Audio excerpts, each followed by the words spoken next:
오늘 함께 묵상하실 말씀은 사무엘하 11장 1절에서 13절 말씀입니다.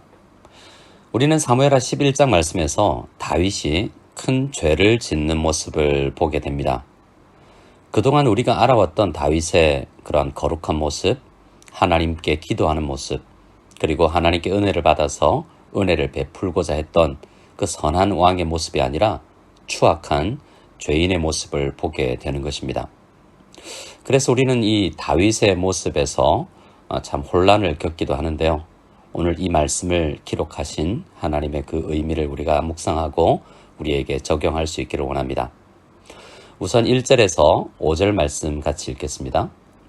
그 해가 돌아와 왕들이 출전할 때가 되매 다윗이 요압과 그에게 있는 그의 부하들과 온 이스라엘 군대를 보내니 그들이 암몬 자손을 멸하고 랍바를 에워쌌고 다윗은 예루살렘에 그대로 있더라. 저녁 때에 다윗이 그의 침상에서 일어나 왕궁 옥산에서 거닐다가 그곳에서 보니 한 여인이 목욕을 하는데 심히 아름다워 보이는지라. 다윗이 사람을 보내 그 여인을 알아보게 하였더니 그가 아뢰되 그는 엘리암의 딸이요 햇사람 우리아의 아내 밧세바가 아니니까 하니 다윗이 전령을 보내어 그 여자를 자기에게로 데려오게 하고 그 여자가 그 부정함을 깨끗하게 하였으므로 더불어 동침하매 그 여자가 자기 집으로 돌아가니라. 그 여인이 임신하매 사람을 보내 다윗에게 말하여 이르되 내가 임신하였나이다 하니라. 아멘. 그 해가 돌아와 왕들이 출전할 때가 되었다라고 이야기합니다. 전쟁 중이라는 것이죠. 보통 전쟁에는 왕들이 함께 출전하는 것인데요. 왕들이 출전할 때가 되었다라고 이야기하지 않습니까? 그런데 다윗 왕은 출전하지 않고 예루살렘에 그대로 있었다라고 이야기합니다. 시작부터 뭔가 잘못된 것을 짐작할 수 있죠. 다윗 대신에 요압과 그의 부하들이 가서 전쟁을 치르고 있는 것입니다. 그리고 2절 말씀에 보면 다윗 왕이 저녁 때 침상에서 일어나 왕궁 옥상을 거닐었다라고 이야기하는데요. 저녁 때 일어났다라는 것을 보면 늦게 잠이 들어서 그렇게 늦게 일어날 수밖에 없었던 것을 생각해 볼 수 있습니다. 뭔가 다윗의 삶에 문제가 일어나고 있음을 짐작하게 하는 말씀이죠. 그때 한 여인을 보게 됩니다. 그것도 목욕하는 여인을 보게 되는데요. 다윗의 눈에 심히 아름다워 보였다라고 이야기합니다. 이것은 객관적인 사실이 아니라 다윗의 주관적인 판단인 것이죠. 이렇게 우리는 우리의 눈으로 들어오는 어떤 것들을 해석할 때 정욕에 사로잡혀서 잘못 보이게 되기도 한다는 것입니다.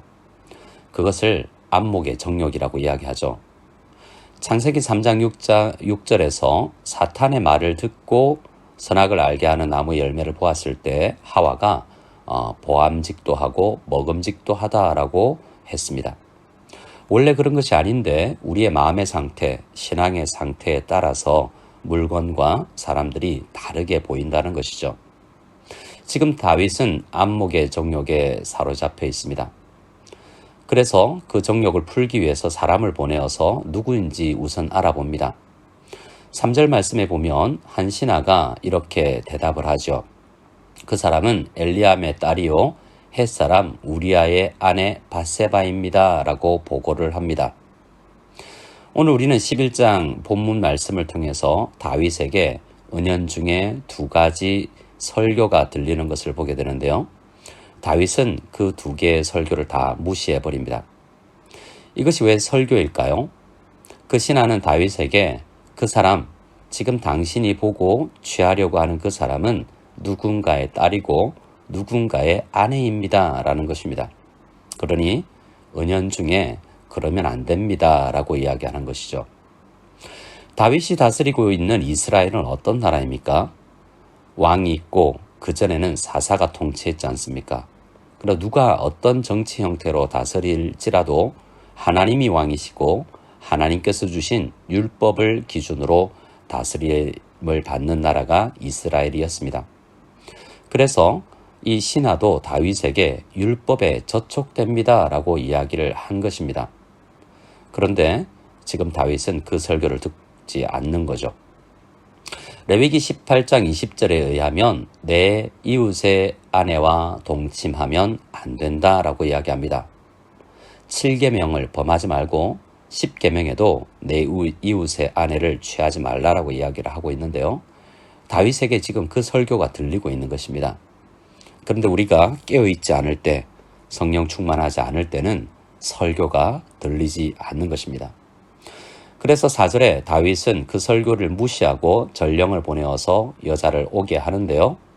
여자의 상태가 그 부정함을 깨끗하게 하였으므로 더불어 동침했다라고 이야기합니다. 여기서 그 부정함을 깨끗하게 하였으므로 라는 말은 아마도 지금 그 여자가 임신이 가능한 상태가 아니라는 것을 확인하고 라는 의미일 수도 있습니다. 이렇게 다윗은 완전 범죄를 꿈꾸고 동침하게 되었는데요. 5절 말씀에 보면 그 여인이 임신하게 되었다라고 이야기합니다. 문제가 생긴 것이죠. 다윗은 이때 이 여인이 보낸 사람의 말을 듣고 임신이 되었다라는 사실을 듣고 나서 뭔가 큰일을 났다라는 것을 생각했을 것입니다. 내가 율법을 어겼구나라는 생각을 하게 된 것이죠. 자, 6절 말씀의 이하의 말씀을 보면 다윗이 이 문제, 자신이 정욕을 이기지 못하고 율법을 어겼을 때에 어떻게 그 문제를 해결하는지가 기술되어 있습니다. 우리 6절에서 13절 말씀까지 같이 읽겠습니다. 다윗이 요압에게 기별하여 햇사람 우리아를 내게 보내라 하며 요압이 우리아를 다윗에게로 보내니 우리아가 다윗에게 이르되 다윗이 요압의 안부와 군사의 안부와 싸움이 어땠는지를 묻고 그가 또 우리아에게 이르되 내 집으로 내려가서 발을 씻으라 하니 우리아가 왕궁에서 나가매 왕의 음식물이 뒤따라가니라. 그러나 우리아는 집으로 내려가지 아니하고 왕궁문에서 그의 주의 모든 부하들과 더불어 잔지라. 어떤 사람이 다윗에게 아뢰되 우리아가 그의 집으로 내려가지 아니하였나이다. 다윗이 우리아에게 이르되 내가 길 갔다가 돌아온 것이 아니냐 어찌하여 내 집으로 내려가지 아니하였느냐 하니 우리아가 다윗에게 아뢰되 언약궤와 이스라엘과 유다가 야영 중에 있고 내 주 요압과 내 왕의 부하들이 바깥들에 진치고 있거늘 내가 어찌 내 집으로 가서 먹고 마시고 내 처와 같이 자리이까. 내가 이 일을 행하지 아니하기로 왕의 살아계심과 왕의 혼의 살아계심을 두고 맹세하나이다 하니라. 다윗이 우리아에게 이르되 오늘도 여기 있으라. 내일은 내가 너를 보내리라. 우리아가 그날에 예루살렘에 머무니라. 이튿날 다윗이 그를 불러서 그로 그 앞에서 먹고 마시고 취하게 하니 저녁 때에 그가 나가서 그의 주의 부하들과 더불어 침상에 눕고 그의 집으로 내려가지 아니하니라. 아멘. 다윗은 이 임신한 사건, 율법을 어긴 이 사건을 덮으려고 했습니다. 은폐를 시도한 것이죠. 이것은 죄를 지었을 때 바른 태도가 아니지 않습니까? 그러나 지금 다윗은 이 문제를 하나님의 말씀으로 어떻게 해결해야 되는지를 생각지 않고 보통 사람들처럼 율법이 없는 사람들처럼 하나님을 모르는 사람들처럼 행하고 있는 것입니다. 다윗은 이 문제를 은폐하기 위해서 우리아를 불러서 그러니 밧세바의 남편을 불러서 동침하게 하고 자기가 임신시키지 않은 것처럼 위장하려고 했던 것이죠. 그런데 다윗은 우리아가 그렇게 따라줄 것으로 추진을 했지만 우리아는 다윗의 생각대로 움직이지 않습니다. 이 말씀을 보면 오히려 우리아가 깨어있고 하나님의 말씀과 이스라엘 백성으로서의 올바른 자세가 있는 것을 보게 됩니다. 우리아는 이렇게 다윗에게 이야기합니다. 11절인데요. 언약궤와 이스라엘과 유다가 야영 중에 있고 내 주 요압과 내 왕의 부하들이 바깥들에 진치고 있거늘 내가 어찌 내 집으로 가서 먹고 마시고 내 처와 같이 자리이까 라고 왕에게 이야기합니다. 이것이 다윗의 귀에 들린 두 번째 설교라고 할 수 있습니다. 다윗은 얼마나 이 설교를 듣고 마음에 찔렸을까요? 왕들이 출전할 때가 되었고 전쟁에 마땅히 나가야 했고 언약궤가 지금 야영 중에 있는 전쟁터에 있다라는 것은 하나님께서 지금 직접 나가서 싸우고 계시는 중이다라는 것입니다. 그런데 다윗 왕은 율법을 받들고 이스라엘 백성들에게 모범이 되어야 할 다윗은 한밤중을 거니는 여유자적한 모습이 아닙니까? 우리아의 이 강직한 모습이 다윗에게 있어야 할 터인데 우리가 이미 알고 있는 다윗은 그러한 모습이었는데 지금 다윗은 뭔가 문제에 놓여 있는 것을 보게 됩니다. 분명히 말씀을 등한히 하고 있는 것입니다. 오늘 이 말씀을 통해서 우리가 무엇을 알 수 있습니까?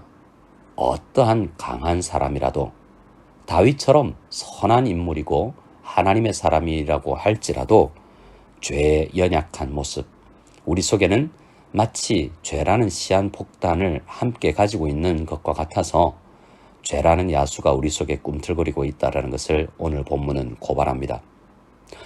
하나님께서는 이러한 죄의 문제를 어떻게 다스려 나가야 할지도 말씀하셨는데요.